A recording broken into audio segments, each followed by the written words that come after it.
Hello students, welcome to LRNR classes. আমি অনিরুদ্ধ সাধুকা, তোমাদের ভৌতবিজ্ঞানের শিক্ষক। আজ আমরা ক্লাস 10-এর চ্যাপ্টার 8.2 অর্থাৎ আয়নীয় ও সমযোজী বন্ধন সম্পর্কে আলোচনা করব। আজকে আমরা মেনলি রাসায়নিক বন্ধন নিয়ে আলোচনা করব।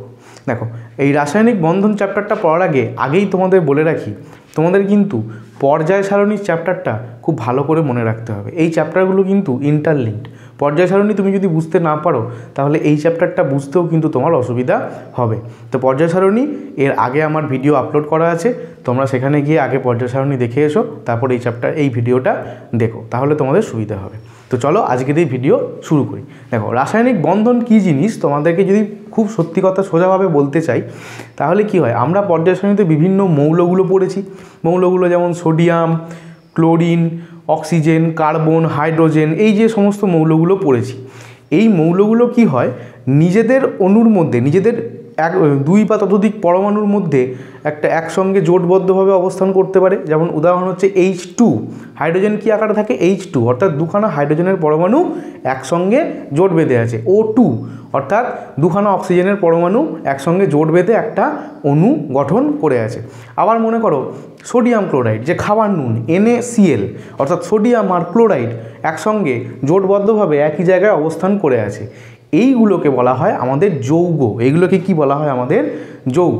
আর এইগুলোকে মৌলিক পদার্থ বলা হয় না। আবার এইগুলো কি করে তৈরি হয়? এর মাঝখানে একটা করে রাসায়নিক বন্ধন তৈরি হয়। এরা যার টানে বা যার দরুন একসাথে থাকতে পারছে সেগুলো কি বলা হচ্ছে আমাদের রাসায়নিক বন্ধন। এবার এই রাসায়নিক বন্ধনটা ডিটেলসে আমরা পড়ব। তাহলে যদি প্রথমেই রাসায়নিক বন্ধনের সংজ্ঞা দিতে বলে তাহলে আমরা কি বলবো? দেখো, তাহলে আমরা বলতে পারি এক বা একাধিক মৌলের দুই বা ততোধিক পরমাণু যে আকর্ষণ বলের প্রভাবে পরস্পরের সঙ্গে যুক্ত হয়ে বিভিন্ন অণু বা আয়ন রূপে অবস্থান করে, সেই আকর্ষণ বলকে আমাদের রাসায়নিক বন্ধন বলা হয়। অর্থাৎ একই মৌলের বিভিন্ন পরমাণু হতে পারে বা বিভিন্ন মৌলের বিভিন্ন পরমাণু হতে পারে, একসঙ্গে জোটবদ্ধভাবে যে আকর্ষণ বলের দ্বারা আবদ্ধ হয়ে থাকে সেই বলটাকে, আকর্ষণ বলটাকে আমাদের বলা হয় রাসায়নিক বন্ধন। এবার যদি আমরা বলি যে রাসায়নিক বন্ধন মোটামুটি ক প্রকার, দেখো রাসায়নিক বন্ধন অনেক প্রকারের আছে, তার মধ্যে দুটো সবথেকে ইম্পর্টেন্ট কী কী, যেটা অন্তত এখনও অবধি আমাদের সিলেবাসে আছে, আমরা এই দুটোই আগে জানবো ভালো করে। একটা হচ্ছে আয়নীয় বন্ধন আর একটা হচ্ছে আমাদের সমযোজী বন্ধন।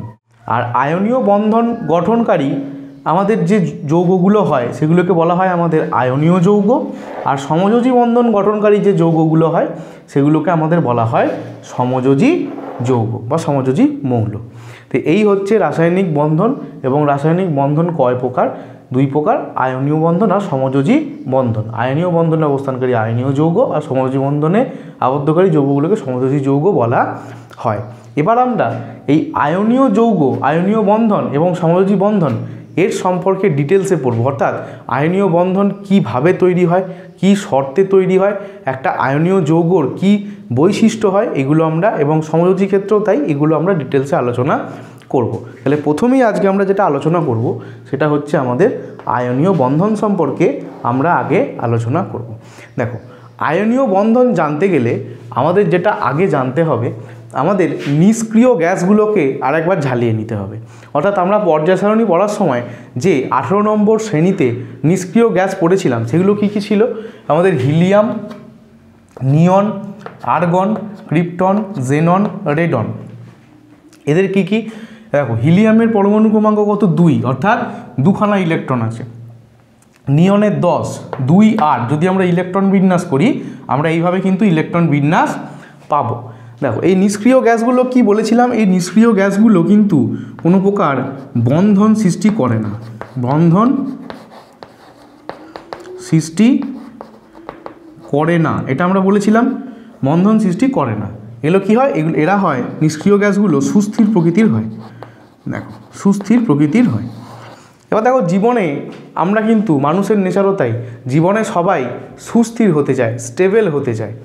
ঠিক এবার এই পর্যায় সারণীর যে মৌলগুলো আছে তারাও কি হতে চায়, সবাই কিন্তু সুস্থির হতে চাইছে, সবাই কিন্তু স্টেবল হতে চাইছে, কেউ কিন্তু অস্থির থাকতে চাইছে না। তাহলে এবার আমাদের জীবনে সুস্থিরতা আনতে গেলে কি করতে হবে, আমাদের সেটেলমেন্ট আনতে গেলে, আমাদের স্টেবল হতে গেলে কি করতে হবে, একটা ভালো ইনকামের সোর্স আমাদের কোথাও থেকে আনতে হবে, এছাড়া অন্যান্য যে সমস্ত ক্রাইটেরিয়াগুলো আছে সেগুলো আমাদের মেনটেন করতে হবে। তেমনই এই যে সে সমস্ত মৌল, যেমন মনে করো সোডিয়াম, আমাদের অক্সিজেন, আমাদের ক্লোরিন, এরা কিন্তু এককভাবে কেউই সুস্থির নয়। এদের সুস্থিরতা বজায় রাখতে গেলে এদের কাদের মতো হতে হবে, এদের নিষ্ক্রিয় গ্যাসেদের মতো হতে হবে। কেন না, নিষ্ক্রিয় গ্যাসগুলো আমাদের কিন্তু সুস্থির। তাহলে এরা যদি সুস্থির হতে চায়, বাকি যে মৌলগুলো আছে তাদেরকে কি হতে হবে, নিষ্ক্রিয় বা নোবেল গ্যাসের মতো হতে হবে। এবার নোবেল গ্যাসরা কেন সুস্থির তার কারণ যদি বলি, দেখো হিলিয়ামকে তুমি এখন বাদ দাও, তুমি নিয়ন থেকে বাকি সব কটা যে আমাদের নিষ্ক্রিয় মৌল আছে তাদের সর্ববহিস্থ কক্ষে ইলেকট্রন সংখ্যা দেখো, দেখো 8টা, দেখো 8টা, 8 8 8, অর্থাৎ হিলিয়াম বাদে বাকি সমস্ত, অর্থাৎ neon, argon, xenon, krypton, xenon, radon, প্রত্যেকটা নিষ্ক্রিয় গ্যাসের কিন্তু সর্ববহিস্থ কক্ষে 8টা করে ইলেকট্রন। অর্থাৎ যদি সর্ববহিস্থ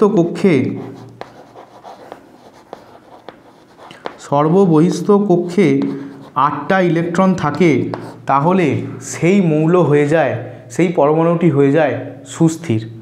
সেই কারণে আর কি হবে, হিলিয়ামের ক্ষেত্রে এটা কি, হিলিয়ামের ক্ষেত্রে সর্ববহিস্থ কক্ষে 2টো। কেন, কারণ হিলিয়ামের সর্ববহিস্থ কক্ষপথ হচ্ছে K, আর K কক্ষপথে সর্বাধিক 2টো ইলেকট্রনই ধরতে পারে। তাই বলা হয় যে সর্ববহিস্থ কক্ষে 8টা ইলেকট্রন থাকলে সেই মৌলটা হয়, সেই পরমাণুটা হয় সুস্থির। তাহলে এরা কি চাইবে, বাকি মৌলগুলো এরাও চাইবে যে কোনো প্রকারে আমি সর্ববহিস্থ কক্ষে 8টা ইলেকট্রন করব, এবং 8টা ইলেকট্রন করে আমার কাছাকাছি যে নিষ্ক্রিয় মৌলটা আছে তার মতো স্ট্রাকচার আমি লাভ করব।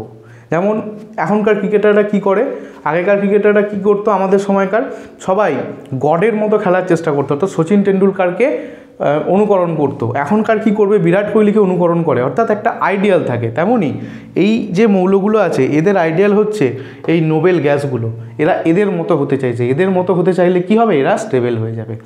এই এদের মতো হতে চাওয়ার জন্য এদেরকে সর্ববহিস্থ কক্ষে ইলেকট্রন 8 করার জন্য 9 ইলেকট্রন দিতে হয় কাউকে, অর্থাৎ নিজে থেকে ছেড়ে দিতে হয়, আর না হলে কারোর কাছ থেকে ইলেকট্রন নিতে হয়। এই যে ইলেকট্রন দেওয়া নেওয়া হচ্ছে, এর ফলেই কিন্তু আমাদের বন্ধন তৈরি হচ্ছে, অর্থাৎ ইলেকট্রন 9 দিয়ে দেবে, না হলে নিয়ে নেবে। এর জন্যই কি তৈরি হয়, এর জন্যই তৈরি হয় আমাদের বন্ধন তৈরি হয়, রাসায়নিক বন্ধন তৈরি হচ্ছে। খেলা কিন্তু এটাই, পুরো লজিক কিন্তু এটাই, কেন বন্ধন তৈরি হয় কারণ কিন্তু এটাই। তাহলে কোনো একটা মৌলের পরমাণু কেন রাসায়নিক বন্ধনে আবদ্ধ হয়, তার অ্যান্সার হবে তারা তাদের পরমাণুটাকে সুস্থির করার জন্য একই মৌলের পরমাণু বা অন্য মৌলের পরমাণুর থেকে ইলেকট্রন নিয়ে বা তাকে ইলেকট্রন দিয়ে সে নিকটবর্তী, তারা দুজনেই নিকটবর্তী নিষ্ক্রিয় গ্যাসের স্ট্রাকচার লাভ করে সুস্থির হতে চায়। তার ফলেই কিন্তু আমাদের রাসায়নিক বন্ধন তৈরি হয়। এই হচ্ছে বেসিক। এবার আমরা ডিটেলসে চলে আসব আমাদের তড়িৎযোজী বন্ধন কি করে তৈরি হয়। দেখো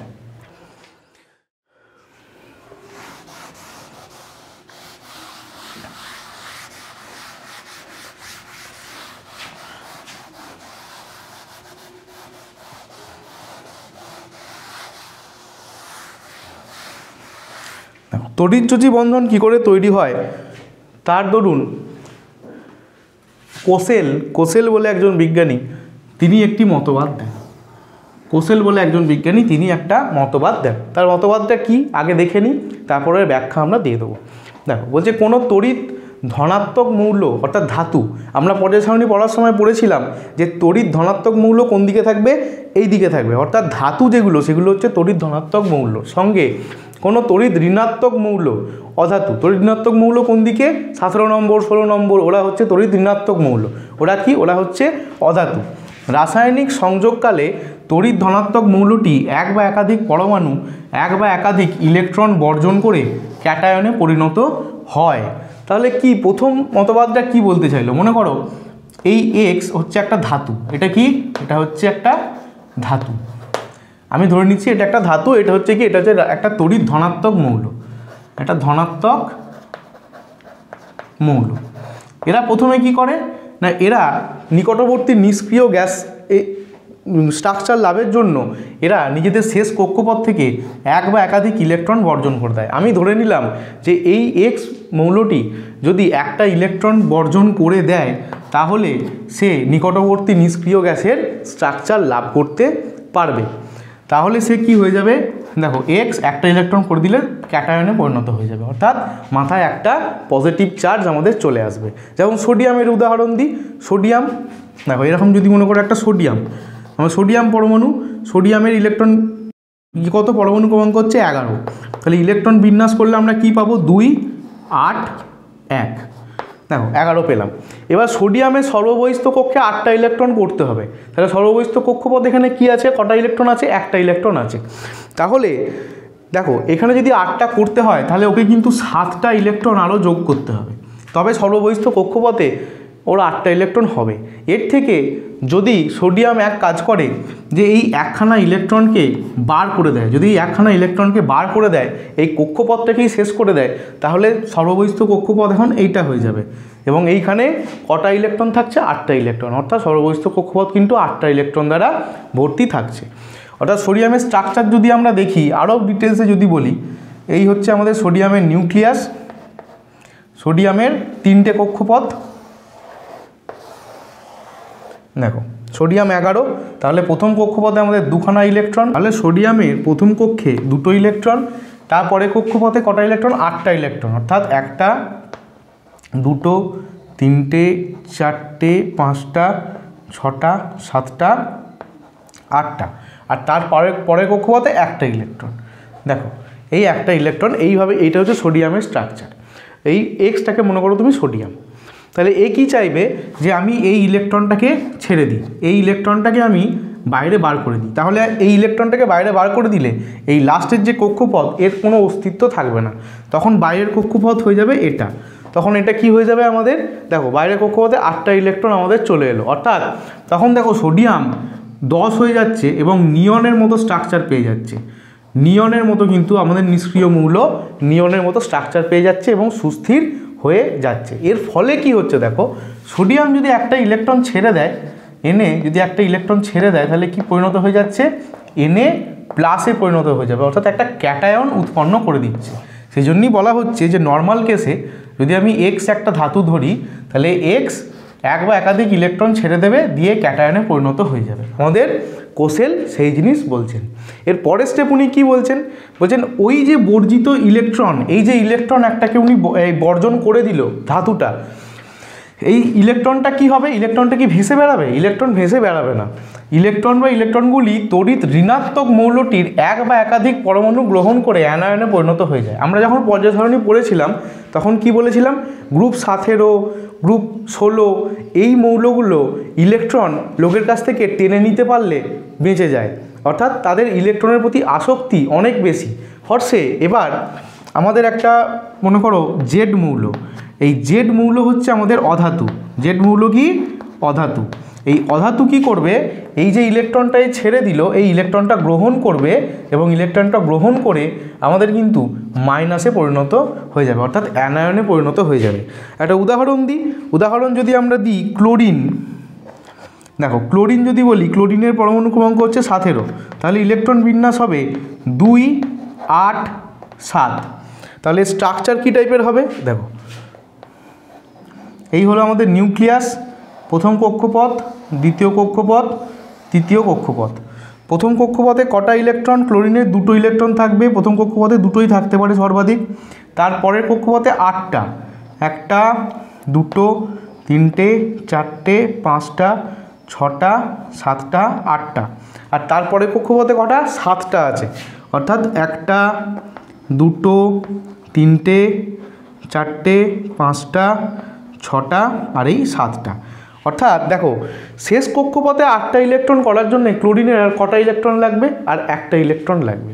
এই যে সোডিয়াম ইলেকট্রনটা ছেড়ে দিল, এই যে সোডিয়াম ইলেকট্রনটা ছেড়ে দিল, এই ইলেকট্রনটা কি ক্লোরিন গ্রহণ করে নেবে। এর কিন্তু কম্পারেটিভলি একটা ইলেকট্রন গ্রহণ করা সোজা 7টা ইলেকট্রনকে বার করে দেওয়ার থেকে। ও চাইবে আমার একটা ইলেকট্রন হলেই হয়ে যাবে। তাহলে গ্রহণ করে নিলে কি হয়ে যাবে না, ওর সর্ববহিস্থ কক্ষেও কিন্তু 8টা ইলেকট্রন হয়ে যাবে। তখন কি হয়ে যাবে, দেখো ক্লোরিন জেনারেলি কি হয়, একটা ইলেকট্রন নিয়ে আমাদের ক্লোরিন মাইনাস, অর্থাৎ এটা আমাদের অ্যানায়নে পরিণত হয়ে যায়। এটা হয়ে গেল আমাদের ক্যাটায়ন, আর এটা হয়ে যায় আমাদের অ্যানায়ন, অর্থাৎ 2 নম্বর স্টেপ আমরা বুঝতে পারলাম। এর ফলে কি হবে দেখো, এর ফলে উৎপন্ন ক্যাটায়ন আর অ্যানায়ন উভয় নিকটতম নিষ্ক্রিয় গ্যাসের সুস্থির ইলেকট্রন বিন্যাস লাভ করলো। এর ফলে কি হলো, আমাদের এরা দুজনেই কিন্তু নিকটবর্তী সুস্থির নিষ্ক্রিয় গ্যাসের ইলেকট্রন বিন্যাস কিন্তু লাভ করে নিল। এইভাবে উৎপন্ন ক্যাটায়ন এবং অ্যানায়নগুলির মধ্যে স্থির তড়িৎ আকর্ষণ বলের প্রভাবে আয়নীয় যৌগের কেলাস গঠিত হলো। এইবার দেখো এখানে কি তৈরি হলো, Na+, আর এখানে তৈরি হলো Cl-। আচ্ছা, আমরা স্থির তড়িৎ পড়েছি। স্থির তড়িৎে আমরা কি পড়েছি, যে একটা পজিটিভ আয়ন একটা নেগেটিভ আয়নকে আকর্ষণ করবে, অর্থাৎ বিপরীতধর্মী আয়ন পরস্পরকে কি করবে, আকর্ষণ করবে। তাহলে এই সোডিয়াম ক্লোরিনকে আকর্ষণ করবে, ক্লোরিন সোডিয়ামকে আকর্ষণ করবে, অর্থাৎ Na+ আর Cl- এরা পরস্পরকে আকর্ষণ করে তৈরি হয়ে যাবে একটা বন্ড তৈরি হয়ে যাবে, দিয়ে এরা একসঙ্গে অবস্থান করবে, অর্থাৎ তারপরে NaCl তৈরি হয়ে যাবে। যদি আমরা কমনভাবে বলতে পারি তাহলে এখানে X+ আর এখানে Z-, তাহলে X+ Z-, অর্থাৎ একটা ক্যাটায়ন এবং একটা অ্যানায়ন পরস্পরের সঙ্গে যুক্ত হয়ে একটা যৌগ গঠন করবে। এই যে যৌগটা, এটা কি বলা হবে, সমযোজী যৌগ। আর এই যে বন্ধন তৈরি হলো এইভাবে একটা ক্যাটায়ন এবং একটা অ্যানায়ন তৈরির মাধ্যমে, এটাই হচ্ছে আমাদের সমযোজী বন্ধন। সমযোজী বন্ধন এইভাবেই তৈরি হয়, অর্থাৎ একটা ইলেকট্রন পুরোপুরি আদান প্রদানের মাধ্যমে। যে আমার একটা ইলেকট্রন লাগছে না, বাড়তি হয়ে যাচ্ছে, আমি বার করে দিলাম, অন্য কারো আর ওই ইলেকট্রনটা লেগে যাচ্ছে, সে পুরোপুরি নিয়ে নিল। এইভাবে একটা স্থির তড়িৎ, দুটো একটা ক্যাটায়ন এবং একটা অ্যানায়ন তৈরি হলো, এদের মধ্যে স্থির তড়িৎ আকর্ষণ বলের সৃষ্টি হলো, তার ফলে ওরা একসঙ্গে জোটবদ্ধভাবে কেলাস আকারে থাকতে শুরু করলো। এইভাবে আমাদের কি তৈরি হলো, তড়িৎযোজী বন্ধন তৈরি হলো, এবং এইভাবে আমাদের তড়িৎযোজী যৌগ তৈরি হলো। এবার এই তড়িৎযোজী যৌগর কিছু বৈশিষ্ট্য আমরা আলোচনা করব। দেখো এবার আমরা তড়িৎযোজ্যতার পরিমাপ জানবো। আচ্ছা, তার আগে আমরা একটা জিনিস করব, যে আমরা তড়িৎযোজ্যতা কীভাবে তৈরি হয়, অর্থাৎ তড়িৎযোজী বন্ধন কী করে তৈরি হয় সেটা আমরা দেখলাম। এবার কয়েকটা উদাহরণের মাধ্যমে আমরা আরও কিন্তু ক্লিয়ারভাবে বুঝে নেব। দেখো তড়িৎযোজী যৌগের উদাহরণ যদি বলতে বলা হয় তাহলে আমরা বলবো NaCl, LiH, CaO, MgCl2, NaF, এরা সবকটাই কিন্তু তড়িৎযোজী যৌগ। আচ্ছা, আমরা NaCl এর গঠন দেখলাম, আমরা এবার LiH এর গঠন দেখব। দেখো LiH অর্থাৎ এই আমাদের LiH কী দিয়ে গঠিত হয়, একটা হচ্ছে আমাদের Li, একটা হচ্ছে H। আচ্ছা, Li কী জিনিস, আমাদের লিথিয়ামের কত হয়, লিথিয়ামের হয় 3, অর্থাৎ পরমাণু ক্রমাঙ্ক 3। তাহলে লিথিয়ামকে যদি আমরা ইলেকট্রন বিন্যাস করি তাহলে কি হবে, 2,1, এটা হবে লিথিয়ামের ইলেকট্রন বিন্যাস। আর হাইড্রোজেনের কত, 1, অর্থাৎ হাইড্রোজেনের ইলেকট্রন বিন্যাস করলে 1 পাওয়া যাবে, অর্থাৎ একটাই কক্ষপথ, সেই কক্ষপথে একটা থাকে। তাহলে লিথিয়াম এবং হাইড্রোজেনের স্ট্রাকচার কীরকম হবে, দেখো লিথিয়ামের এই হচ্ছে আমাদের নিউক্লিয়াস পরমাণুর প্রথম কক্ষপথ, দ্বিতীয় কক্ষপথ। দেখো দুটো কক্ষপথ আছে, আর প্রথম কক্ষপথে কটা ইলেকট্রন আছে, 2খানা ইলেকট্রন আছে, অর্থাৎ এই একটা ইলেকট্রন, এই একটা ইলেকট্রন, আর শেষ কক্ষপথে কটা, একটা ইলেকট্রন। আর হাইড্রোজেনের যদি আমরা দেখি, হাইড্রোজেনের স্ট্রাকচার এই হলো, হাইড্রোজেনের আমাদের নিউক্লিয়াস এবং হাইড্রোজেনের একটাই কক্ষপথ, এই একটা কক্ষপথে আমাদের একটাই কিন্তু আমাদের ইলেকট্রন। তো এই হলো আমাদের লিথিয়ামের পরমাণু গঠন এবং হাইড্রোজেনের পরমাণুর গঠন। এবার দেখো কি হবে, লিথিয়াম সর্ববহিস্থ কক্ষে এইখানে একটা কি, লিথিয়াম এবং হাইড্রোজেন এদের দুজনকারই নিকটবর্তী নিষ্ক্রিয় মৌল হচ্ছে হিলিয়াম। নিকটবর্তী নিষ্ক্রিয় মৌলকে হিলিয়াম। এবার হিলিয়ামের ইলেকট্রন বিন্যাস কি হয়, এর দুটো ইলেকট্রন থাকে, অর্থাৎ হিলিয়ামেরও একটাই কক্ষপথ, কে কক্ষপথ, যার সর্ববহিস্থ কক্ষে ইলেকট্রন সংখ্যা হচ্ছে 2। অর্থাৎ হিলিয়ামের স্ট্রাকচার যদি আমরা করি তাহলে হিলিয়ামের স্ট্রাকচার হবে এটা, এটা হচ্ছে নিউক্লিয়াস এবং তার বাইরে একটা কক্ষপথ, এবং একটা কক্ষপথেই 2খানা ইলেকট্রন। এটা হচ্ছে আমাদের হিলিয়ামের স্ট্রাকচার। এবার এই হিলিয়ামের স্ট্রাকচারের মতো লিথিয়াম এবং হাইড্রোজেন দুজনেই হতে চাইবে। তাহলে দেখো লিথিয়াম কি করতে চাইবে, লিথিয়াম কি, আমরা আগের দিন পর্যায় সারণীতে দেখেছি যে লিথিয়াম হচ্ছে ক্ষার ধাতু। ক্ষার ধাতু কী করবে, ইলেকট্রনকে ত্যাগ করে দেবে। দেখো এ কী করবে, এই একটা ইলেকট্রনকে একে বর্জন করে দেবে, একে বার করে দেবে। তার ফলে কি হবে, দেখো লিথিয়াম যদি একটা ইলেকট্রন বর্জন করে দেয় তাহলে হয়ে যাবে Li প্লাস, অর্থাৎ ক্যাটায়নে পরিণত হয়ে গেল।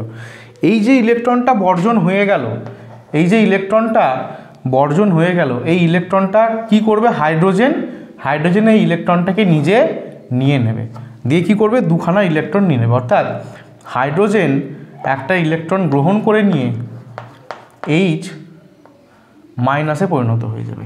এর ফলে কি হবে, আমাদের এই Li প্লাস এবং H মাইনাস এদের মধ্যে একটা স্থির তড়িৎ আকর্ষণ বলের তৈরি হবে। অর্থাৎ এইভাবে আমরা লিখতে পারি Li প্লাস আর H মাইনাস, এরা দুজনের মধ্যে একটা আকর্ষণ বল তৈরি হবে। এর ফলে এরা একসঙ্গে জুড়ে গিয়ে LiH লিথিয়াম হাইড্রেট উৎপন্ন করবে। এইভাবে কিন্তু আমাদের একটা সমযোজী বন্ধন তৈরি হয়। এবার যদি ইলেকট্রন লুইস ডটের মাধ্যমে তোমাকে দেখাতে হয়, ইলেকট্রন ডটের মাধ্যমে এই বন্ধনকে তুমি কিভাবে দেখাবে, এটা তো স্ট্রাকচারাল দেখানো হলো। দেখো এইভাবে করবে তুমি, যে ডট আকারে দেখাতে গেলে সর্ববহিস্থ কক্ষের ইলেকট্রনটা তোমাকে দেখাতে হবে। দেখো লিথিয়ামের সর্ববহিস্থ কক্ষে ইলেকট্রন কটা, একটা। সর্ববহিস্থ কক্ষে ইলেকট্রন হচ্ছে একটাকে কাটা চিহ্ন দাও। আর এখানে হাইড্রোজেন, এই হাইড্রোজেনটা তুমি ইলেকট্রনটাকে ডট চিহ্ন দাও। এবার এই কী করবে, লিথিয়াম কি করবে, একটা ইলেকট্রনকে হাইড্রোজেন ছেড়ে দেবে, এই ইলেকট্রনটা কি করবে, হাইড্রোজেন নিয়ে নেবে, দিয়ে এখান থেকে তৈরি হয়ে যাবে Li প্লাস আর H মাইনাস। তার ফলে তৈরি হয়ে যাবে এখান থেকে LiH। এইভাবে কিন্তু আমাদের সমযোজী বন্ধন তৈরি হয়। এটা হচ্ছে LiH এর গঠন, LiH এর ইলেকট্রনীয় মতবাদ অনুযায়ী গঠন। আচ্ছা, এরপরে সেকেন্ড উদাহরণ নিয়ে আমরা দেখব ক্যালসিয়াম অক্সাইড CaO কীভাবে গঠন তৈরি করে। আশা করি তোমরা এটা বুঝতে পেরেছো। দেখো এবার আমরা CaO দেখব।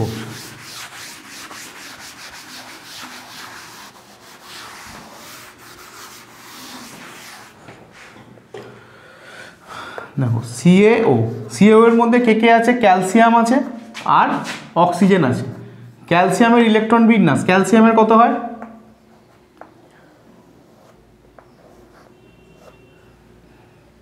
আমাদের ক্যালসিয়াম 20। অর্থাৎ ক্যালসিয়ামের ইলেকট্রন বিন্যাস যদি আমরা করি তাহলে এইভাবে আসবে 2 8 8 2, এটা হবে ক্যালসিয়ামের ইলেকট্রন বিন্যাস। আচ্ছা, আর অক্সিজেনের কত, অক্সিজেনের হয় আমাদের 8, তাহলে অক্সিজেনের কত হবে 2,6। দেখো এই ক্যালসিয়ামের স্ট্রাকচার এবং অক্সিজেনের স্ট্রাকচার যদি আমরা আঁকি তাহলে আমরা কি পাবো, ক্যালসিয়ামের নিউক্লিয়াস, এটা ক্যালসিয়ামের কটা কক্ষপথ, 4টে কক্ষপথ, তাহলে 1 2 3 4টে কক্ষপথ থাকবে এইভাবে। তাহলে প্রথম কক্ষপথে কটা ইলেকট্রন আছে, ক্যালসিয়ামের 2টো ইলেকট্রন আছে, 1টা 2টো, তারপরে 8টা, 1টা 2টো 3টে 4টে 5টা 6টা 7টা 8টা, 1টা 2টো 3টে 4টে 5টা 6টা 7টা 8টা, তারপরে কক্ষপথে 2টো, 1টা আর এখানে আরেকটা 2টো। দেখো এই হলো আমাদের ক্যালসিয়ামের পরমাণু স্ট্রাকচার। আর অক্সিজেনের পরমাণু স্ট্রাকচার যদি আঁকি, দেখো অক্সিজেনের নিউক্লিয়াস, এটা অক্সিজেনের কটা কক্ষপথ, 2টো কক্ষপথ, 1টা 2টো, তাহলে কী হবে, প্রথম কক্ষপথে কটা, 2টো ইলেকট্রন আছে, আর তারপরে কক্ষপথে কটা, 6টা, 1টা 2টো 3টে 4টে 5টা 6টা কক্ষপথ। দেখো এই হলো অক্সিজেনের স্ট্রাকচার।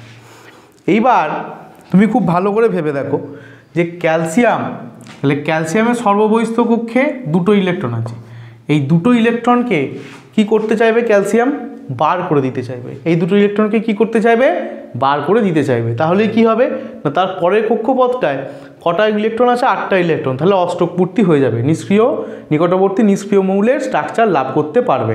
আর অক্সিজেন কি করবে, ওর বাইরের কক্ষে 6টা আছে, ও চাইবে আমি দুটো ইলেকট্রন গ্রহণ করলেই আমার কিন্তু বাইরের কক্ষে 8টা ইলেকট্রন হয়ে যাবে, ফলে আমিও কিন্তু সুস্থির হয়ে যাব।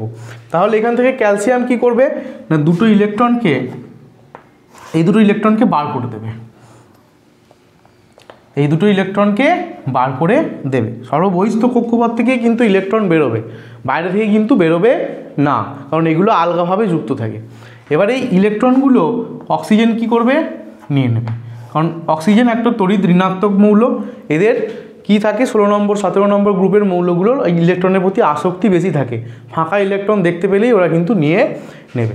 তার ফলে দেখো কি হয়ে যাবে, তার ফলে আমাদের গঠিত হবে ক্যালসিয়াম 2খানা ইলেকট্রন ছেড়ে দিয়ে ক্যালসিয়াম 2+ ক্যাটায়নে পরিণত হয়ে যাবে, আর অক্সিজেন 2খানা ইলেকট্রন গ্রহণ করে অক্সিজেন 2- আমাদের অ্যানায়নে পরিণত হয়ে যাবে। তার ফলে কি হবে, এই ক্যালসিয়াম 2+ আর O2- এদের মধ্যে একটা স্থির তড়িৎ আকর্ষণ বলের তৈরি হবে, ফলে গঠিত হয়ে যাবে CaO, এই যৌগটা তৈরি হয়ে যাবে। এবার যদি এটাকে আমাদের ইলেকট্রনীয় মতবাদ অনুযায়ী দেখানো যায় তাহলে কীরকমভাবে হবে, দেখো Ca আমরা লিখবো এখানে, আর এখানে O লিখবো। Ca-কে আমরা কি করব, Ca সব থেকে যখন এইভাবে লিখবো তখন সর্ববহিস্থ কক্ষের ইলেকট্রনগুলোকে আমরা নেব, এখানে দুটো আছে, তাহলে ক্যালসিয়ামের এই দুটো ইলেকট্রনকে আমি এইভাবে ডিনোট করলাম। আচ্ছা, আর এই অক্সিজেনের সর্ববহিস্থ কক্ষে কটা, 6টা ইলেকট্রন আছে, 6টা ইলেকট্রনকে সর্ববহিস্থ কক্ষের আমি এইভাবে ডিনোট করলাম। এটা হচ্ছে আমাদের ক্যালসিয়াম আর এটা হচ্ছে আমাদের অক্সিজেন। এই ক্যালসিয়াম দুটো ইলেকট্রন কি করবে, অক্সিজেনকে দিয়ে দেবে, ক্যালসিয়াম দুটো ইলেকট্রন কি করবে, অক্সিজেনকে দিয়ে দেবে। তার ফলে কি উৎপন্ন হবে, দেখো তার ফলে উৎপন্ন হবে Ca2+, আর এখানে হয়ে যাবে অক্সিজেন 2-। এবার এদের মধ্যে একটা কি তৈরি হবে, স্থির তড়িৎ আকর্ষণ বল তৈরি হবে, তার ফলে তৈরি হয়ে যাবে CaO, আমাদের ক্যালসিয়াম অক্সাইড। এইভাবে কিন্তু আমাদের ইলেকট্রনীয় মতবাদ অনুযায়ী দেখানো যায়। এটা হচ্ছে আমাদের CO এর স্ট্রাকচার। আচ্ছা, এরপরে আমরা দেখব MgCl2 স্ট্রাকচার। একইভাবে এবার তোমরা আমার সাথে সাথে ট্রাই করতে থাকো, যদি তোমরা এই ভিডিওটা দেখতে থাকো তাহলে একটা খাতা পেন নিয়ে নাও। এবার আমরা MgCl2 করব, তোমরাও আমার সাথে সাথেই করবে, তাহলে দেখো পুরো ক্লিয়ার হয়ে যাবে।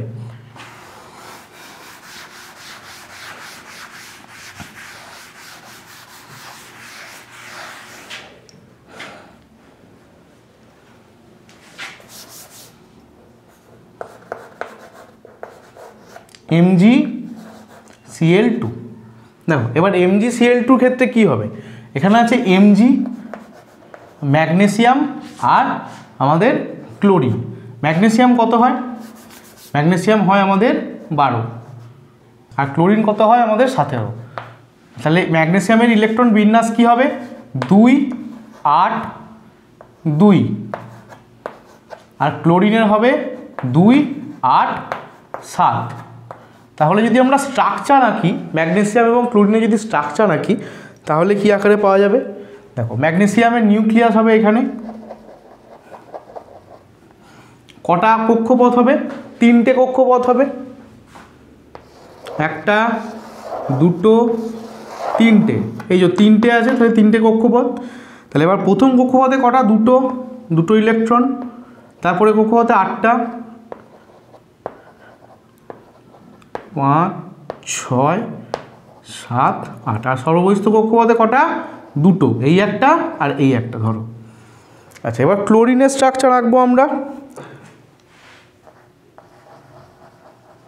এই হলো ক্লোরিনের নিউক্লিয়াস। ক্লোরিনের কটা কক্ষপথ, 3টে, তাহলে 1, 2, 3টে কক্ষপথ। তাহলে প্রথম কক্ষপথে কটা, 2টো ইলেকট্রন, 1, 2, তারপরে কক্ষপথে 8টা, 1, 2, 3টে, 4টে, 5টা, 6টা, 7টা, 8টা, আর তারপরে 7টা, 1, 2, 3, 4 5 6 7, এই হলো আমাদের ক্লোরিনের স্ট্রাকচার। এবার দেখো কি হবে। ম্যাগনেসিয়াম কি? ম্যাগনেসিয়াম হচ্ছে আমাদের এইদিকে ধাতু। তাহলে ধাতু কি চাইবে? ধাতু চাইবে সর্ববহিস্থ কক্ষপথে ইলেকট্রনটাকে আমি বার করে দিই, ইলেকট্রনগুলোকে, তাহলে আমি নিকটবর্তী নিষ্ক্রিয় মৌলের স্ট্রাকচার লাভ করতে পারবো। তাহলে এই দুটো ইলেকট্রনকে কি করবে? বাইরে বার করে দেবে, বাইরে বার করে দেবে। এবার দেখো একা ক্লোরিন বসে আছে, ক্লোরিনের আর কটা ইলেকট্রন লাগলে সর্ববহিস্থ কক্ষে 8টা ইলেকট্রন হবে, আর একটা ইলেকট্রন দরকার। তাহলে এই একটা ক্লোরিন পরমাণু কটা ইলেকট্রনকে গ্রহণ করবে? একটা ইলেকট্রনকে কিন্তু গ্রহণ করবে, দিয়ে 8টা ইলেকট্রন করে নেবে। তাহলে এখানে এখনও একটা ইলেকট্রন পড়ে রইল, এই একটা ইলেকট্রনের কি হবে? সেই জন্য দেখো স্ট্রাকচার হয়েছে Cl2, অর্থাৎ ক্লোরিন দুখানা আছে। ক্লোরিন কতগুলো আছে? ক্লোরিন কিন্তু দুখানা আছে। তাহলে আরেকটা ক্লোরিন কিন্তু আসবে, এখানে আরেকটা ক্লোরিন পরমাণু আমাদের আসবে। তাহলে এখানেও আরেকটা স্ট্রাকচার করি ক্লোরিনের। এখানেও কি হবে? দুটো, 8টা,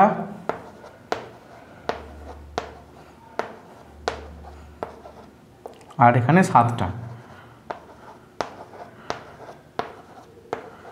তাহলে এই ইলেকট্রনটা কি হবে? এই ক্লোরিন পরমাণুটা নিয়ে নেবে। তাহলে দুদিকে দুটো ক্লোরিন পরমাণু, একটা ইলেকট্রন এই ক্লোরিন নেবে, একটা ক্লোরিন পরমাণু নেবে, আর একটা ইলেকট্রন আর একটা ক্লোরিন পরমাণু নেবে। তার ফলে কি হবে? তার ফলে দেখো ম্যাগনেসিয়াম দুখানা ইলেকট্রন গ্রহণ করে, বর্জন করে ম্যাগনেসিয়াম 2+ পরিণত হবে, আর একটা ক্লোরিন একটা ইলেকট্রন গ্রহণ করে Cl- হবে। এবার কি হবে? এখানে একটা ক্লোরিন কিন্তু নেই, দুখানা ক্লোরিন পরমাণু লাগবে, অর্থাৎ দুখানা ক্লোরিন পরমাণু দুখানা ইলেকট্রন গ্রহণ করবে, দিয়ে দুখানা ক্লোরাইড আয়ন উৎপন্ন করবে। তার ফলে কি তৈরি হবে? তার ফলে তাহলে দেখো ব্যালেন্স হয়ে যাবে, পাওয়ারটা ব্যালেন্স হবে। এখানে দুটো পজিটিভ আর এখানে এর একটা নেগেটিভ, এর একটা নেগেটিভ, তাহলে টোটাল দুটো নেগেটিভ। দুটো পজিটিভ যেমন হলো, দুটো নেগেটিভ অবশ্যই হবে। দেখো এই যে ধনাত্মক ক্যাটায়ন এবং অ্যানায়ন, এর চার্জ কিন্তু সমান হতে হবে, না হলে কিন্তু নিস্তরিত পরমাণু যৌগ তৈরি হবে না। তার ফলে কি হবে? এই Mg2+ আর Cl দুটো মাইনাস, এদের মধ্যে একটা আকর্ষণ বল কাজ করবে এবং তৈরি হয়ে যাবে MgCl2। এইভাবে তাহলে এই হলো আমাদের পুরোপুরি স্ট্রাকচার করে পরমাণুর গঠন থেকে MgCl2 কী করে এলো। এবার এটাকে যদি তুমি শুধুমাত্র লুইস ডট হিসেবে অঙ্কন করতে যাও, তাহলে তুমি কিভাবে অঙ্কন করবে? তাহলে এই স্ট্রাকচারগুলো আঁকার দরকার হবে না, তাহলে কেবলমাত্র সর্ববহিস্থ কক্ষের ইলেকট্রনগুলো তুমি অঙ্কন করবে। দেখো এইভাবে করবে, প্রথমে মাঝখানে দেবে Mg আর দুদিকে দুটো ক্লোরিন, এইভাবে তুমি ড্র করবে। আচ্ছা, Mg সর্ববহিস্থ কক্ষে কটা ইলেকট্রন? দুটো। তাহলে এইদিকে একটা ইলেকট্রন, এইদিকে একটা ইলেকট্রন, তুমি ক্রস চিহ্ন দিয়ে প্রকাশ করলে। আর ক্লোরিনের সর্ববহিস্থ কক্ষে কটা? 7টা। তাহলে তুমি এখানে 7টা এরকম ডট দিয়ে প্রকাশ করলে, 6 7, আর এখানেও 7টা। এবার কি হবে? Mg এর এই একটা ইলেকট্রন কাকে দিয়ে দেবে? এই দিকের ক্লোরিনকে, আর এই দিকের একটা ইলেকট্রন কাকে দিয়ে দেবে? এই দিকের ক্লোরিনকে। তার ফলে কি উৎপন্ন হবে? তার ফলে উৎপন্ন হবে Cl। তাহলে কটা ইলেকট্রন নিয়ে নেবে? এখন সর্বস্থ 8টা, 1 2 3 4 5 6 7 8, দিয়ে কি হয়ে যাবে? দিয়ে মাইনাস আয়নে পরিণত হয়ে যাবে। এদিকের ক্লোরিনও তাই, Cl 1টা 2টো 3টে 4টে 5টা 6টা 7টা 8টা ইলেকট্রন নিয়ে একটা ক্যানায়ন তৈরি করে দিয়েছে। আর Mg কি হবে? Mg বেচারা সব ইলেকট্রন বর্জন করে দিয়ে, ও দুটো ইলেকট্রন বর্জন করেছে, তাই 2+ হয়ে যাবে, সাধু সন্ন্যাসী হয়ে যাবে। অর্থাৎ এই Mg কি করবে? এই দুদিকে দুটো ক্লোরিনকেই আকর্ষণ করবে। এই আকর্ষণ করার ফলে উৎপন্ন হয়ে যাবে MgCl, কটা আছে? দুটো। এই হচ্ছে আমাদের লুইস ডট গঠনের মাধ্যমে MgCl2 স্ট্রাকচার দেখানো। তোমাদের পরীক্ষায় কিন্তু এটাই আসবে যে লুইস ডট গঠনের মাধ্যমে MgCl2 স্ট্রাকচার দেখাও। MgCl2 নয়, যা খুশি আসতে পারে, তা আমরা এই স্টেপটা করব। আশা করি তোমরা বুঝতে পেরেছো। আচ্ছা, এরপরে আমরা কি করব, এরপরে আমরা NaF সোডিয়াম ফ্লুরাইডের গঠন দেখব।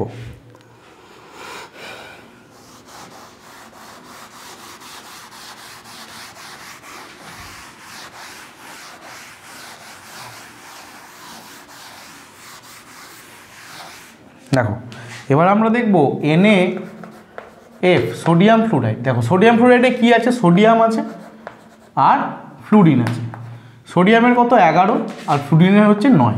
তাহলে ইলেকট্রন বিন্যাস করলে হবে 2 8 1 সোডিয়ামের ক্ষেত্রে, আর ফ্লুরিনের ক্ষেত্রে হবে 2 7, এটা হচ্ছে ফ্লুরিনের ক্ষেত্রে। তাহলে সোডিয়ামের একটা যদি পরমাণুর গঠন দেখি তাহলে আমরা কি করব। আচ্ছা, পরমাণুর গঠন না করে আশা করি তোমরা বুঝতে পেরেছো। এবারে ডাইরেক্ট প্রথমে আমি আগে লুইস ডটের মাধ্যমে দেখাই। দেখো সোডিয়ামের সর্ববহিস্থ কক্ষে কটা ইলেকট্রন, একটা ইলেকট্রন। তাহলে আমি একটা এইভাবে ক্রস দিলাম, সোডিয়ামের সর্ববহিস্থ কক্ষে ইলেকট্রন হচ্ছে একটা। আচ্ছা, আর এখানে কি আছে, এখানে আছে আমাদের ফ্লুরিনের সর্ববহিস্থ কক্ষে কটা 7টা। তাহলে 7টাকে আমি এইভাবে ডট দিলাম, 7টা ইলেকট্রন হলো। এবার কি হবে দেখো, সোডিয়াম এই একটা ইলেকট্রনকে ত্যাগ করে ফ্লুরিনকে দিয়ে দিলেই ফ্লুরিনের সর্ববহিস্থ কক্ষে 8টা ইলেকট্রন হয়ে যাবে, তার সঙ্গে সোডিয়ামেরও সর্ববহিস্থ কক্ষে 8টা ইলেকট্রন হয়ে যাবে। তার ফলে কি হবে দেখো, তার ফলে উৎপন্ন হবে Na প্লাস আর F, এর বাইরে কক্ষপথে কটা ইলেকট্রন থাকবে, 8টা,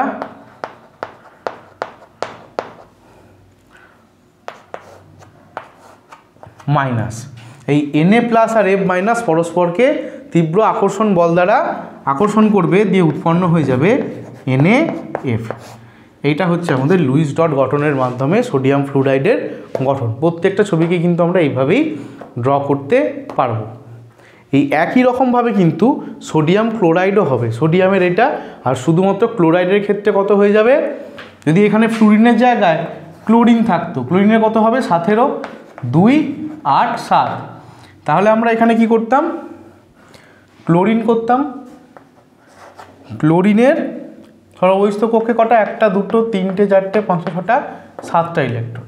আর এখানে সোডিয়াম ছিল, তাহলে কি করতো, সোডিয়াম একটা ইলেকট্রন নিয়ে আমাদের ক্লোরিনকে দিয়ে দিত, তার ফলে উৎপন্ন হয়ে যেত আমাদের কি Na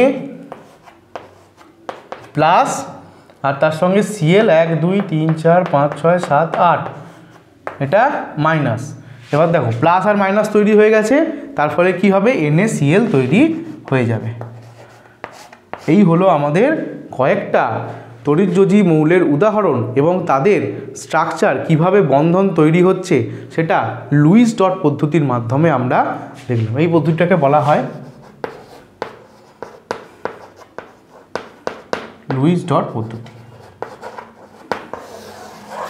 এর মাধ্যমে কিন্তু আমরা এই স্ট্রাকচারগুলোকে দেখলাম। এরপরে আমরা তড়িৎযোজী মৌলের কিছু বৈশিষ্ট্য দেখব এবং তড়িৎযোজী মৌল অণু আকারে থাকে না, কেলাস আকারে থাকে, তার কারণ আমরা দেখব। দেখো এবার তড়িৎযোজ্যতার পরিমাপ আমরা কিভাবে করব, যে তড়িৎযোজী যৌগ গঠনের সময় কোনো মৌলের একটি পরমাণু যতগুলি ইলেকট্রন বর্জন বা গ্রহণ করে সেই সংখ্যাই হলো মৌলের তড়িৎযোজ্যতার পরিমাপ। অর্থাৎ মনে করো সোডিয়াম, এই সোডিয়াম যখন তড়িৎযোজী যৌগ উৎপন্ন করছিল তখন কটা ইলেকট্রন বর্জন করছিল, সবসময় ও একটা ইলেকট্রন বর্জন করে, ঠিক। তাই যতগুলো ইলেকট্রন বর্জন করবে সেই সংখ্যাটাই হয়ে যাবে ওই মৌলের তড়িৎযোজ্যতার পরিমাপ। তাহলে আমরা বলতে পারি যে সোডিয়ামের তড়িৎযোজ্যতা হচ্ছে 1।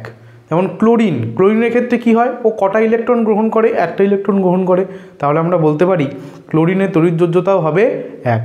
যদি অক্সিজেন বলি, অক্সিজেন কটা ইলেকট্রন গ্রহণ করে, 2টো ইলেকট্রন গ্রহণ করে, তাহলে অক্সিজেনের ক্ষেত্রে তড়িৎযোজ্যতা হবে 2। এইভাবে কিন্তু আমরা বলতে পারি।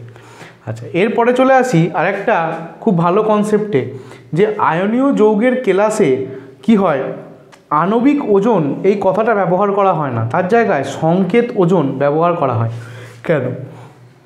দেখো আয়নীয় যৌগ জেনারেলি এইভাবে স্ট্রাকচার কেলাসের মতো অবস্থান করে, কেলাস আকারে অবস্থান করে, কেলাসের মতো অবস্থান করে, অর্থাৎ চতুস্থলকীয়ভাবে এই যে একটা চতুস্থলক ঘনকের মতোভাবে অবস্থান করে।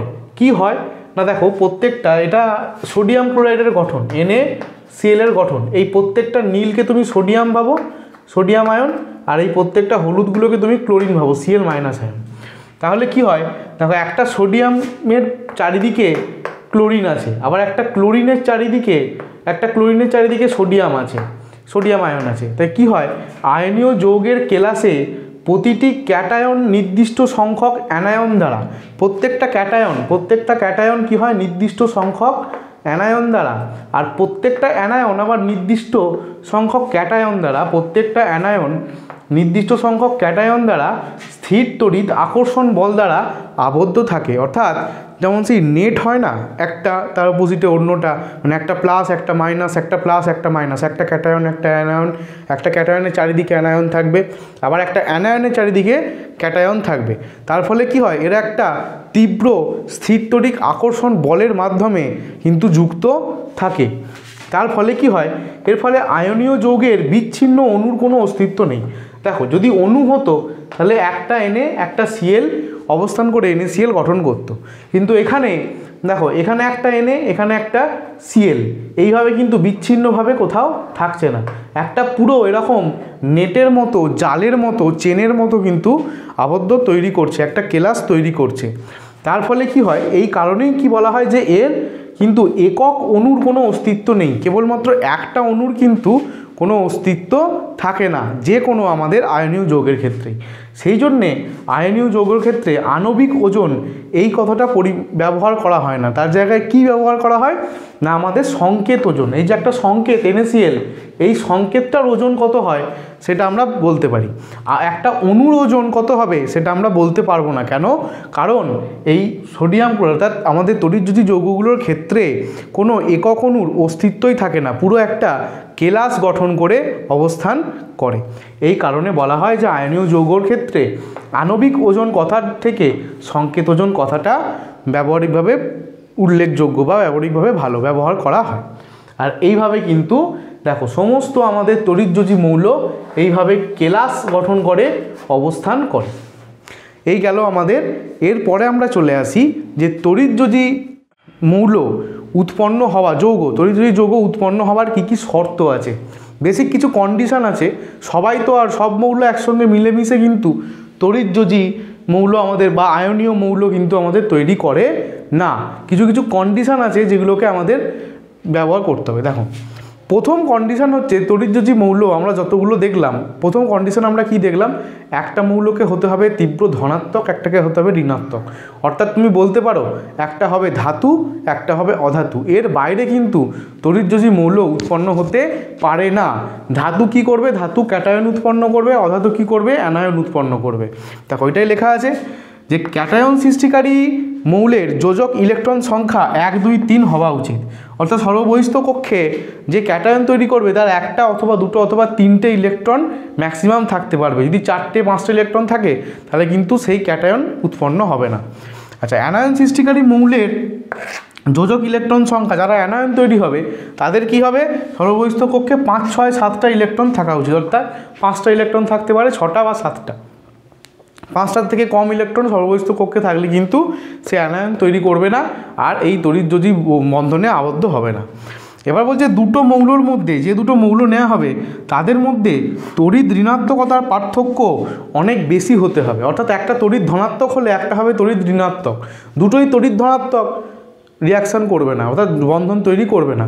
দুটোই তড়িৎ ঋণাত্মক তাহলে কিন্তু আমাদের তড়িৎযোজী বন্ধন তৈরি করবে না, তারা অন্য বন্ধন তৈরি করবে, সেটা আমরা পরে জানবো। তাই এই তড়িৎযোজী হলে একটা হতে হবে ধনাত্মক, একটা হতে হবে ঋণাত্মক। অর্থাৎ তড়িৎ ঋণাত্মকতার মধ্যে বা তড়িৎ ধনাত্মকতার মধ্যে প্রচুর পার্থক্য থাকতে হবে। আচ্ছা, আর বলছে ক্যাটায়ন সৃষ্টিকারী মৌলের আয়নীভবন শক্তি যথেষ্ট কম হতে হবে। আয়নীভবন শক্তি আমরা পর্যায় সারণীর ক্লাসে পড়েছিলাম কি জিনিস না, সর্ববহিস্থ কক্ষে আলগাভাবে আবদ্ধ ইলেকট্রনটাকে বাইরে বার করে দিতে গেলে যে ন্যূনতম শক্তির প্রয়োজন হয় তাকে বলা হয় আয়নাইজেশন শক্তি। তাহলে ক্যাটায়ন, একটা পরমাণু ক্যাটায়নে যখন পরিণত হবে, কখন পরিণত হবে না, তার আয়নন শক্তি যদি কম হয়, যদি খুব বেশি হয় তাহলে ইলেকট্রনকে বার করতে তার অনেক বেশি শক্তি লাগবে। তাহলে কারা সহজে ক্যাটায়নে পরিণত হবে, যাদের আয়নাইজেশন শক্তিটা অনেক কম হবে। তাই বলেছে ক্যাটায়ন সৃষ্টিকারী মৌলগুলির আয়নীভবন শক্তি যথেষ্ট কম হতে হবে। আর উল্টো দিকে তাহলে অ্যানায়নগুলোর কি হবে, উল্টো দিকে অ্যানায়ন সৃষ্টিকারী মৌলগুলোর আয়নীভবন শক্তি যথেষ্ট বেশি হতে হবে। এইগুলো হচ্ছে আমাদের কন্ডিশান তড়িৎযোজী যৌগ উৎপন্ন হওয়ার জন্য। মেন কন্ডিশান ওটাই যে একটাকে ধাতু হতে হবে, একটাকে অধাতু হতে হবে, একটাকে পজিটিভ মানে অর্থাৎ তড়িৎ ধনাত্মক হতে হবে, একটাকে তড়িৎ ঋণাত্মক হতে হবে। আর ক্যাটায়ন এবং অ্যানায়ন গঠনের মাধ্যমে এই বন্ধন কিন্তু তৈরি হয়। অর্থাৎ তুমি বলতে পারো যে পর্যায় সারণীর 1 নম্বর 2 নম্বর 3 নম্বর এই 3টে শ্রেণী, এদিকে আমাদের ওই 15, 16, 17 এই 3টে শ্রেণী, এরা কিন্তু পরস্পরের সঙ্গে যুক্ত হয়ে আমাদের কি করবে, তড়িৎযোজী মৌল তৈরি করবে, অন্য কেউ কিন্তু পারবে না। আচ্ছা, এবার চলে আসি এই যে আমরা এতক্ষণ ধরে এত কিছু পড়লাম, মনে করো সোডিয়াম ক্লোরাইড, দেখো সোডিয়াম ক্লোরাইড, CaCl2, MgCl2, এই যে তড়িৎযোজী যৌগগুলো আমরা পড়লাম, উদাহরণ পড়লাম, আমরা স্ট্রাকচার দেখলাম, এই তড়িৎযোজী যৌগগুলোর কিছু বৈশিষ্ট্য আছে, সেই বৈশিষ্ট্যগুলো আমরা দেখব। দেখো, প্রথম বৈশিষ্ট্য কি, ভৌত অবস্থা। ভৌত অবস্থা বলতে কি বোঝাচ্ছে না, কঠিন, তরল না গ্যাসীয় কোন আকারে থাকে। জেনারেলি এই তড়িৎযোজী যৌগগুলো সমস্ত কঠিন আকারে অবস্থান করে। যেমন আমাদের দেখো তুমি ক্যালসিয়াম অক্সাইড, তো চুন কি আকারে থাকে, কঠিন আকারে থাকে। সোডিয়াম ক্লোরাইড, খাওয়ার নুন কি আকারে থাকে, কঠিন আকারে থাকে। অর্থাৎ কি হয়, জেনারেলি আমাদের সাধারণত কেলাস গঠন করে অবস্থান করে, সাধারণত কঠিন। আচ্ছা, এরপরে কী হয়, গলনাঙ্ক। দেখো এদের গলনাঙ্ক কিন্তু খুব উচ্চ হয়, অর্থাৎ এরা নর্মাল অবস্থায় কিন্তু গলে যায় না, তরলে পরিণত হয় না। কেন না, কেলাস ক্যাটায়ন এবং অ্যানায়নগুলি ত্রিমাত্রিকভাবে অবস্থান করে। এর কারণ হচ্ছে এই কেলাসটা, দেখো এই কেলাসের মধ্যে কি ত্রিমাত্রিকভাবে অবস্থান করেছে, অর্থাৎ 3Dতে আছে। এটা এই 3Dতে থাকার ফলে একটা ক্যাটায়নের চারিদিকে অ্যানায়ন আছে এবং একটা অ্যানায়নের চারিদিকে ক্যাটায়ন আছে। তার ফলে কি হয়, এদের মধ্যে স্থির তারিখ আকর্ষণ বলটা খুব বেশি হয়, অর্থাৎ এর প্রত্যেকটা কণা খুব দৃঢ়ভাবে একে অপরের সঙ্গে কিন্তু যুক্ত থাকে। তাই এদেরকে ব্রেক করতে গেলে প্রচুর বেশি পরিমাণে তাপ শক্তির প্রয়োজন হয়। অর্থাৎ ব্রেক হয় একটা সময়, কিন্তু তার জন্য অনেক বেশি অনেক বেশি টেম্পারেচারের প্রয়োজন হয়। এই জন্যই বলা হয় যে এদের গলনাঙ্ক কি হয়, অনেক উচ্চ হয়। আচ্ছা, কাঠিন্য এবং ভঙ্গুরতা।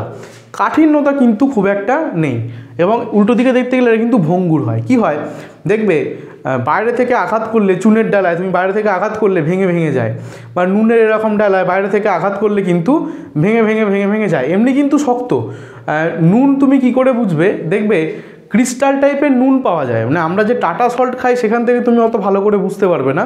যেগুলো রক সল্ট হয়, হিমালয়ান রক সল্ট বলে, দেখবে অনেক ইউটিউবে তুমি দেখে থাকবে বা কোথাও দেখে থাকবে, ঠিক পাথরের মতো কিন্তু নুন পাওয়া যায়, ওইগুলো কিন্তু কেলাস গঠন করে থাকে।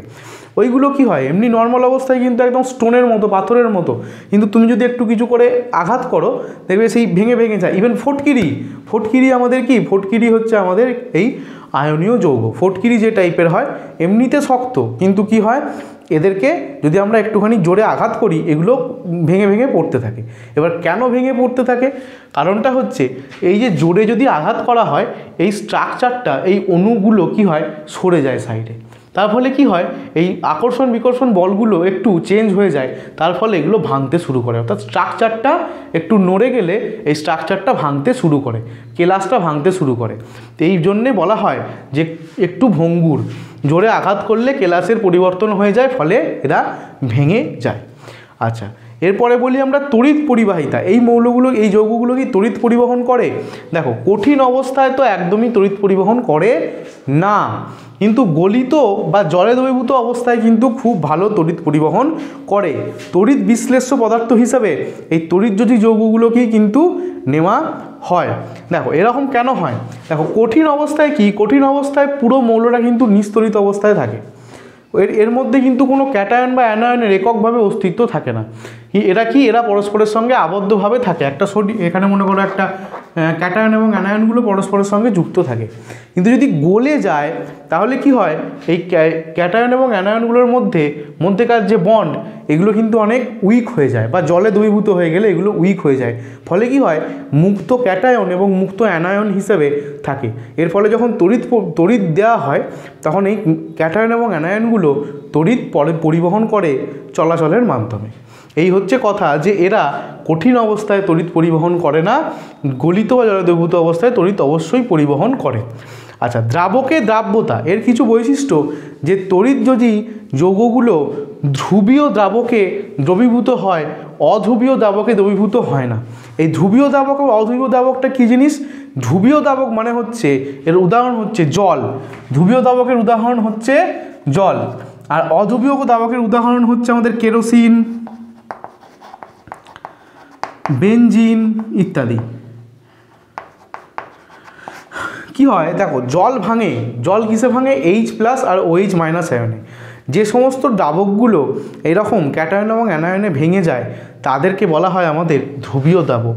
আর যারা ভাঙতে পারে না ক্যাটায়ন এবং অ্যানায়নে তাদেরকে বলা হয় আমাদের অধ্রুবীয় দ্রাবক। এই তড়িৎযোজী মৌলগুলো কি হয়, যৌগগুলো কি হয়, আমাদের ধ্রুবীয় দ্রাবকে দ্রবীভূত হয়ে যায়, অর্থাৎ জলে কিন্তু এরা দ্রবীভূত হয়ে যায়। কি হয়, জলের মধ্যে নুন গুলে যায়। ফটকিরি তোমাকে ভাঙতে হবে না, তুমি একটু আঙুলে জল নিয়ে ফটকিরির মাঝখানে যদি তুমি বোলাতে থাকো, দেখবে ফটকিরিটা ওখানটা গর্ত হতে শুরু করছে, তাহলে কি ওখানটা দ্রবীভূত হয়ে যাচ্ছে। চুন জলের সঙ্গে ইজিলি গুলে যায়। কিন্তু তুমি দেখবে যে এরা কি হয়, কেরোসিনে, বেনজিনে, কেরোসিনে নুন দিয়ে দেখবে কিছু হয় কি না, দেখবে এরা কিন্তু দ্রবীভূত হতে চায় না, কারণ এরা অধ্রুবকীয় দ্রাবক। আচ্ছা, অভিমুখহীন বন্ধন। দেখো, তড়িৎযোজী যৌগের একটা ক্যাটায়ন একটা অ্যানায়নকে যে কোনো দিক থেকে আকর্ষণ করতে পারে, আবার একটা অ্যানায়ন একটা ক্যাটায়নকে যে কোনো দিক থেকে আকর্ষণ করতে পারে। তাই এই রাসায়নিক বন্ধনের কোনো অভিমুখ হয় না। এই রাসায়নিক বন্ধনকে, অর্থাৎ আয়নীয় বন্ধনকে কিন্তু অভিমুখহীন বন্ধন বলা হয়। তো এই হলো আমাদের তড়িৎযোজী বা আয়নীয় যৌগের কিছু বৈশিষ্ট্য। আশা করি তোমরা বুঝতে পেরেছো। ওকে স্টুডেন্টস, আজকের ক্লাস এই পর্যন্তই। আশা করি তোমাদের ভিডিওটা ভালো লেগেছে। তোমাদের ভিডিও সম্পর্কে যদি, ক্লাস সম্পর্কে যদি কোনো কোয়ারিজ থাকে, কোনো জায়গায় যদি অসুবিধা থাকে, নিচে কমেন্ট সেকশানে অবশ্যই আমাকে জিজ্ঞাসা করো, আমি ট্রাই করব তোমাদের অ্যান্সার দিয়ে দেওয়ার। আর ভিডিওটি ভালো লেগে থাকলে অবশ্যই অবশ্যই অবশ্যই লাইক করো, সাবস্ক্রাইব করো। আর এই ক্লাস সংক্রান্ত যদি কোনো নোটস পাওয়ার ইচ্ছা হয় তাহলে গুগল প্লে স্টোরে গিয়ে আমাদের অ্যাপ LRNR ডাউনলোড করো, সেখানে তোমরা এগুলো ইজিলি পেয়ে যাবে। ওকে, আজকে টাটা। এর পরবর্তী অংশ নিয়ে দেখা হবে পরবর্তী ভিডিওতে।